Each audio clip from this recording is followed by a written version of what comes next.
Oi, pessoal, boa noite. Estou gravando aqui um tutorial rapidinho para vocês terem uma noção do que mudou esse ano, tá? Em relação às inscrições no site. Então, para quem está chegando aqui pela primeira vez, vai fazer o exame pela primeira vez, vocês têm que colocar na barra de pesquisa de vocês, do Google ou de outro que vocês usem,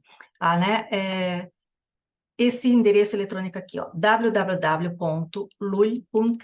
Quem está fazendo isso pela primeira vez, esteja certo de ter digitado todos os L's que tem a palavra. Ok, aí vocês vão digitando, tá vendo? Olha, aparece aqui.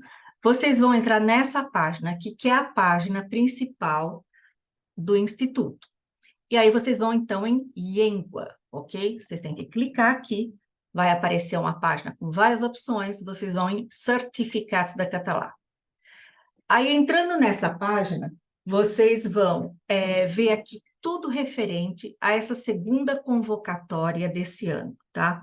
Segunda convocatória por quê? Porque a primeira convocatória acontece em março e reúne todos os países do hemisfério norte. A segunda convocatória, que são os países que oferecem esses exames no hemisfério sul, que é o nosso caso, acontece agora em novembro. Então, nós somos da segunda convocatória.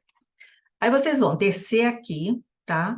E vocês vão ver todas as datas importantes desses exames. Vocês vão ver o nível dos exames, tá? Qual data vai ser realizado, já adiantando que todas essas datas caem de sábado em novembro, ok? A publicação do resultado vai ser dia 9 de fevereiro de 24. Quem conseguir passar no exame, então, vai poder fazer download do seu certificado. Guardem esse documento em PDF no computador, tá? Guardem em 2 ou 3 lugares para vocês terem facilmente quando vocês precisarem. Se vocês quiserem imprimir, também sem problemas, tá? Então, atenção, olha, essa semana que entra, dia 20, vão abrir as inscrições para estes exames.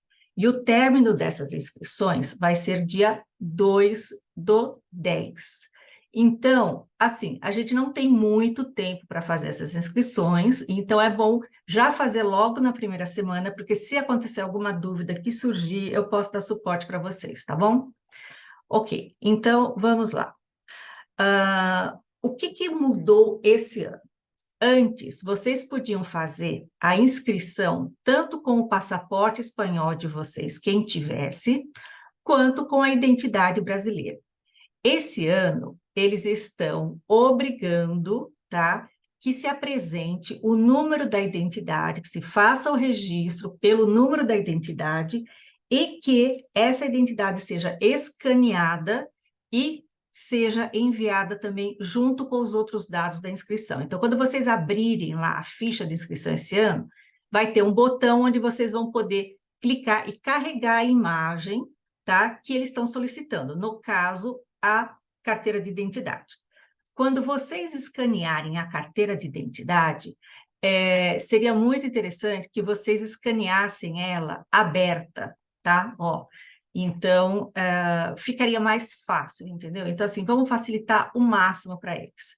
Então, vocês vão escanear essa carteira de identidade aberta desse jeito, porque aí eles vão ter a visualização dos dois lados, vai ser num documento só, porque como é a primeira vez que eles estão fazendo, eu não sei se vai ter espaço, se vai ter botão para escanear mais de um documento. E se vocês tiram, por exemplo, escaneio um lado numa página, depois outro lado em outra, é como se fosse 2 documentos, eu não sei se vai ter espaço para isso. Então, vamos facilitar, vamos abrir aí a identidade original, tá? E vamos tirar esse tipo de scanner com a imagem assim, ok? Perfeito. Aí vocês podem me falar, Lilian, eu já fiz outros anos, eu já tenho a minha inscrição lá no sistema, só que ela está com o meu passaporte espanhol, como eu resolvo isso? Bom, aí nesse caso, o que vocês vão fazer? Vocês vão pegar, vocês vão manter o passaporte espanhol de vocês, tá? Então, tá aqui, ó. Vocês vão escanear numa mesma folha também o passaporte aberto, que é aquele que vocês já têm a numeração lá na sua ficha de inscrição, e vocês vão escanear também a identidade de vocês, ok? Quando eu falo identidade, pode ser o RNE, tá? Que é o Registro Nacional de Estrangeiros, por exemplo. Se algum de vocês for um estrangeiro e veio morar no Brasil, então você não tem o RG, você tem o RNE. Tudo bem, não tem problema nenhum, tá? E aí vocês escaneiam isso, e quando vocês forem fazer a matrícula, né, para a inscrição, vocês vão ter um botão ali no formulário de inscrição para vocês subirem, fazer o download desses, o upload desses documentos, tá? No caso, aqui os dois numa mesma folha, caso vocês já tenham feito a inscrição através do passaporte nos anos anteriores. Se a primeira vez que vocês estão fazendo, é só a identidade aberta numa página só, tá? Se mesmo nos outros anos vocês fizeram só com a identidade, ótimo, continuem com a identidade, mas vocês também vão ter que mandar a identidade assim aberta, ok? Então tá, feito isso, a gente pode voltar lá para a página que eu ainda tenho umas instruções para dar para vocês. Aqui não aparece ainda como você faz o link para você fazer a inscrição, mas ele vai aparecer nessa folha, tá? Então, é tipo assim, é CEL eletrônica, tá? Vai aparecer escrito, vocês clicam em cima, vai aparecer assim, ó, em vermelho, vocês clicam em cima e vocês vão ser remanejados para essa outra página. Caso seja a primeira vez que vocês estejam fazendo, vocês vão ter que, pela primeira vez, preencher tudo, aí já façam só com o RG.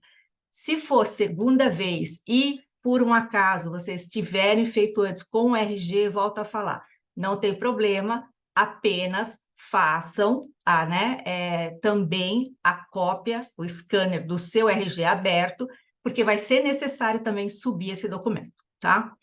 Caso vocês tenham feito com passaporte, não tem problema. Vocês escaneiam na mesma folha que nem eu mostrei o passaporte aberto e o RG aberto, ou o passaporte e o RNE, tá? E aí isso vai ser enviado para lá. Ok.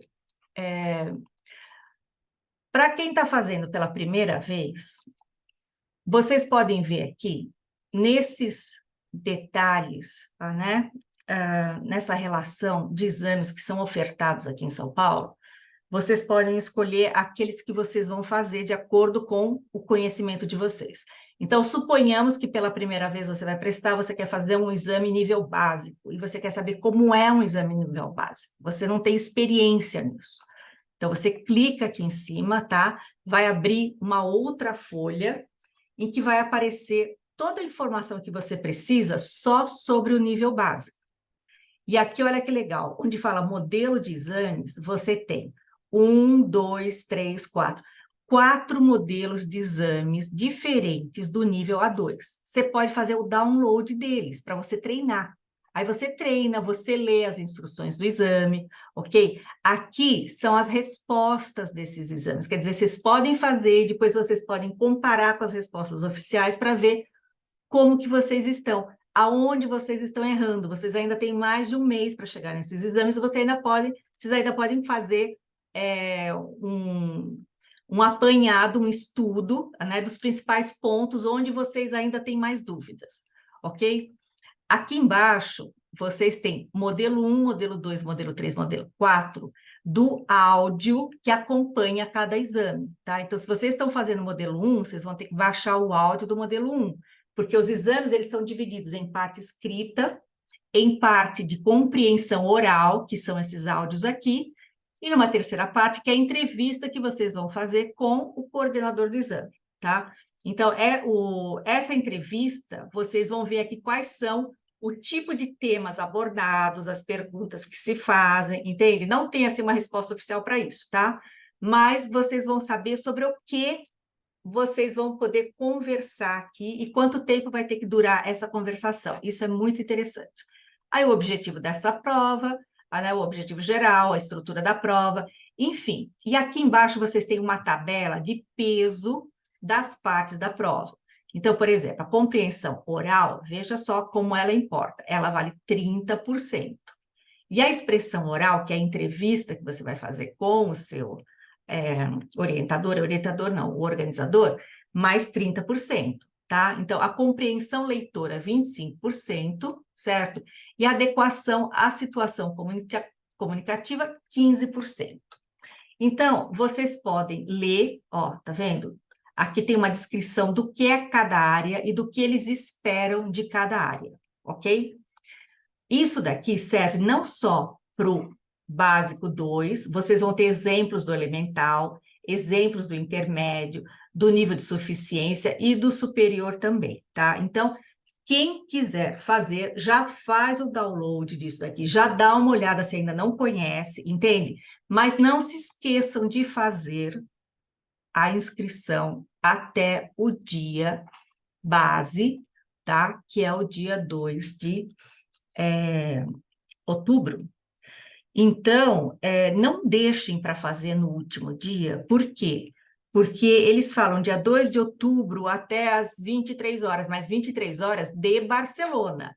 Lembrem que a gente está com um fuso horário agora de 5 horas, tá? Então, se você fizer essa inscrição, por exemplo, lá para 7 da noite, você já não vai entrar nesse exame, tá? Então, se atentem a isso. Não deixem para o último dia, façam antes, porque se der algum problema no site, é a primeira vez que eles estão fazendo essa diferença de informação, né? É a primeira vez que eles estão fazendo essa exigência. Se der algum problema no site, vocês têm como arrumar, vocês têm como me chamar, eu vejo com eles, entendeu? Então tá, ok. A gente fez tudo isso, e aí isso vai para eles, eles vão examinar, eles vão olhar documento por documento, tá? E se tem um documento que eles acham que não está batendo, que tem algum problema, ou que não está legível, alguma coisa assim, eles vão me chamar, entende? Para entender o que é esse aluno, o que é esse documento, se ele realmente reside no Brasil, tá? E aí o que eles falam? Dia 5/10, eles vão publicar uma lista, tá? De todos os pedidos de inscrição que foram efetivamente aceitos e os que foram excluídos. Por quê? Por algum problema de documentação, tá? Aí, o que eles vão fazer? Eles vão pedir maiores informações, e aí, então, eles têm do dia 6/10 ao 20/10 para analisarem essas informações adicionais para realmente liberarem esses alunos que caíram nessa, digamos assim, malha fina, né, a fazerem os exames ou não, certo? Então, assim, vocês não têm que fazer nada. A partir do momento que vocês fizeram isso, o resto é eles. Se eles acharem que tem alguma coisa errada na documentação, eles vão avisar, eu entro em contato com o aluno, tá? E aí a gente vai tentando arrumar, tentando ajeitar, ok? Por favor, quando vocês deixarem o número de telefone de vocês na ficha de inscrição, deixem um número que eu possa entrar em contato. Às vezes as pessoas deixam um número de comercial, mas as pessoas não estão lá, eu não consigo entrar em contato, entende? Às vezes o e-mail é digitado de uma forma incorreta. Então, tenham atenção a isso, por gentileza. Ok? Então é isso, pessoal. Vamos lá. Dia 20 abre, aí vocês já entram para olhar, vocês já deem uma olhada. Qualquer dúvida, vocês chamem aqui no grupo, tá bom? Obrigada, até mais.